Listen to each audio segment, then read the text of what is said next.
وَإِذَا طَلَّقْتُمُ النِّسَاءَ، اور جب تم طلاق دو اپنی عورتوں کو، فَبَلَغْنَ أَجَلَهُنَّ، اور وہ اس کی مدت پوری کر چکیں، فَلَا تَعْضُلُوهُنَّ أَن يَنكِحْنَ أَزْوَاجَهُنَّ، تو ان کو منع نہ کرو کہ وہ نکاح کر لیں اپنے خامدوں سے، اذا تراضوا بینہم بالمعروف، جب کہ وہ آپس میں رضامند ہو جائیں کہ اب وہ مناسب طریقے سے اپنی زندگی گزار سکتے ہیں۔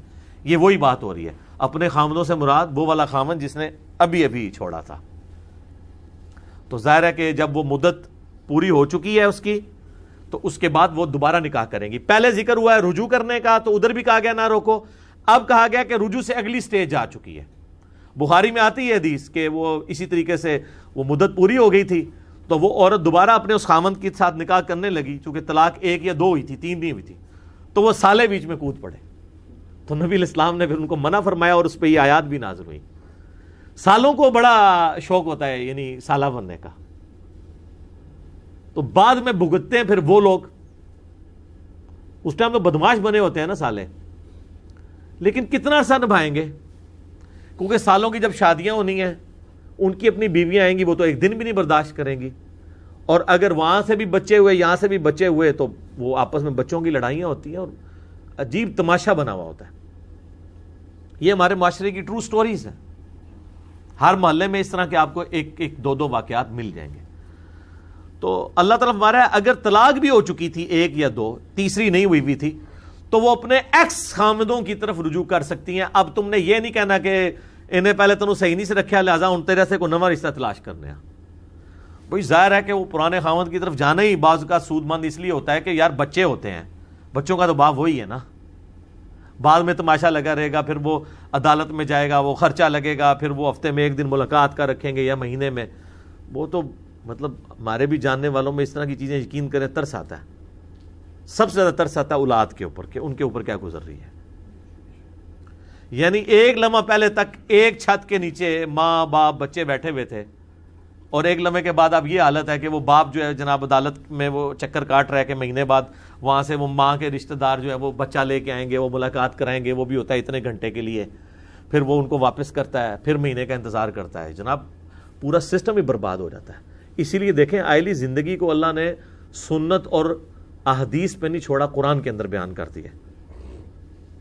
تو اللہ تعالیٰ مارا ہے کہ پھر وہ نکاح کرنے سے ان کو نہ روکو اگر وہ معروف طریقے سے رہنا چاہتے ہیں۔ ذالک یوعظ بہ من کان منکم یؤمن باللہ والیوم الآخر، یہ اللہ کی نصیحت اس کے لیے ہے جو ایمان لاتا ہے اللہ پر اور یوم آخرت پہ۔ ظاہر ہے جو اللہ کو مانتا ہے نا اور آخرت کی جواب دہی کو مانتا ہے، اسی کے لیے اتنی نصیحتیں ہو سکتی ہیں۔ تو جس کو ان میں سے کسی چیز کا پاس نہیں ہے تو جائے دفع ہو، پھر وہ تو ظاہر ہے نہ اللہ کی شرم رکھے گا نہ آخرت کی جواب دہی کا اسے خوف ہوگا۔ تو یہ شریعت کی حدیں اس کے لیے ہیں جسے خدا کی شناخت ہے، جسے یہ ڈر لگا کہ میں نے اللہ کے حضور پیش ہونا ہے۔ اور حقیقت ہے کہ اگر آپ کے اندر تقوی موجود ہے، آپ کسی کے ساتھ زیادتی نہیں کر سکتے۔ آپ دیکھیں گے کہ وہ ماں باپ جو خوف خدا رکھنے والے ہیں نا، ان کا بچہ اگر باہر زیادتی کر کے آتا ہے نا کسی بچے کے ساتھ، وہ اپنے بچے کی پھینٹی لگاتے ہیں۔ مطلب ہمیں تو یہ پتا ہے کہ جی ہمارے ساتھ باہر کسی نے زیادتی کر دی ہے، پھر بھی ہمیں چانس ہی ہوتا تھا کہ ہماری پینٹی لگنی ہے کہ تجھے نکلے گی اسے باہر۔ اور اس تربیت کا اثر یہ ہوتا ہے کہ وہ اولاد پھر ایک معاشرے کے لیے ایک خیر بن کے سامنے آتی ہے۔ اور جہاں پہ ماں باپ کا یہ ایٹیچیوڈ ہو کہ ان کو پتہ بھی ہو کہ ان کے بچے گھر میں بھی انہوں نے اٹھلی اوپرلی کی ہے، اور باہر بھی کوئی محلے کا بچہ وہ چھوڑتے نہیں کہ ان کے ساتھ شرارت کرے، کسی کو دھکا دے دیا، کسی کا بال چرا لیا، اور جب گھر آئے تو الٹا وہ ان کی مائیں جو ہیں وہ ایک خطرناک قسم کا دوپٹہ اپنے سر پہ باندھ کے گھر کے دروازے پہ کھڑے ہو کے اس کی ماں کو بھی گالیاں نکالیں، اس کے باپ کو بھی۔ تو اس قسم کی جب شے مل رہی ہوگی اولاد کو تو وقتی طور پہ تو اولاد خوش ہو جائے گی، لیکن وہ اولاد تیار کیا کر رہے ہیں آپ؟ تو ان چیزوں کا خیال رکھنا ضروری ہے۔ تو یہ حرکتیں وہ بندہ کرے گا جسے خوف خدا نہیں ہوگا۔ جسے خوف خدا ہوگا نا، وہ ڈر جائے گا کہ یار میرے بچے نے زیادتی کی ہے، کیوں اس نے یہ حرکت کی ہے، ایسا نہیں کرنا چاہیے تھا اس کا، کیونکہ اسے یہ پتا ہے کہ اللہ کے حضور پیشی ہونی ہے۔ یہی معاملہ جو ہے وہ آپ کے بیوی بچوں کے ساتھ بھی آپ کے ریلیشن شپ کا ہے۔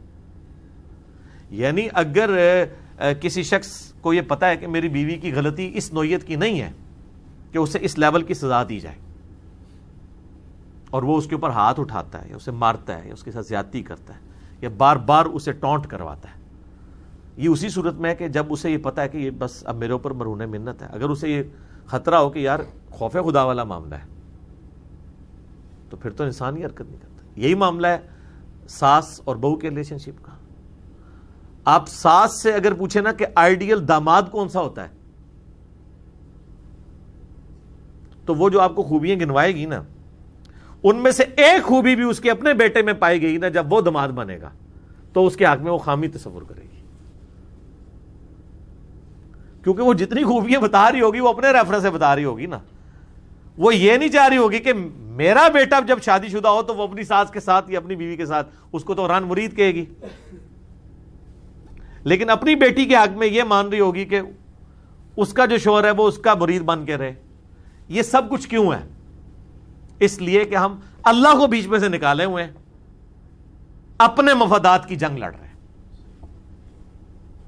اور وہ نندیں جو آ کے بھابھیوں کو جو ہے نا وہ اپنی ماں کی عزت کے درس دے رہی ہوتی ہیں، ان کی ساسوں سے پوچھے کہ ان کو وہ کس طریقے سے بہیو کر رہی ہوتی ہیں.